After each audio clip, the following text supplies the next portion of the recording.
বৈরী আবহাওয়া উপেক্ষা করে বেনিবাজার উপজেলার ৩৪টি শাহী ঈদগাহর প্রায় সব কয়টিতে পবিত্র ঈদ উল ফিতরের জামাত অনুষ্ঠিত হয়।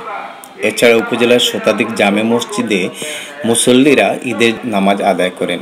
সকাল ৮টা থেকে ৯:৩০ পর্যন্ত ঈদের নামাজে শরিক হন ধর্মপ্রাণ মুসল্লিরা।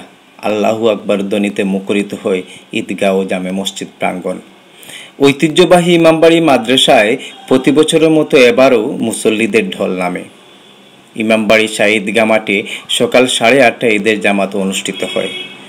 নামাজে ইমামতি করেন মৌলানা ইব্রাহিম আলী। এদিকে পৌর শহরের সুফাতলা ওসমানী স্টেডিয়ামে অস্থায়ী ঈদগাহ মাঠে ছিল মুসল্লিদের সরব উপস্থিতি। এখানে ঈদের নামাজ অনুষ্ঠিত হয় সকাল ৯:৩০টায়। ঈদের নামাজ শেষে মুসলিম উম্মার শান্তি ও সমৃদ্ধি কামনা করে মোনাজাত করা হয়। নামাজ শেষে সব বয়সী মানুষ ঈদগাহ ও মসজিদ প্রাঙ্গণে কুলাকুলি করেন। ঈদের এই আনন্দ বরাবরের মতো বড়দের চেয়ে ছোটদের মধ্যে বেশি দেখা গেছে। বড়দের পাশাপাশি ছোটরাও ঈদের কুলাকুলি করেন।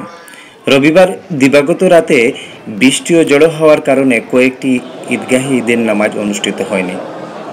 এদিকে গত বছর কিশোরগঞ্জের সুলাকিয়া ঈদগাহ মাঠে জঙ্গি হামলা হওয়ায় এবার বেনিবাজারের সব কয়টি ঈদগাহে ব্যাপক নিরাপত্তা ব্যবস্থা গ্রহণ করা হয়। কোনো রকম গোলযোগ ছাড়া শান্তিপূর্ণভাবে ঈদ উল ফিতরের ঈদের নামাজ অনুষ্ঠিত হয়। Ahmed Faisal, desk report, Beanibazar news 24।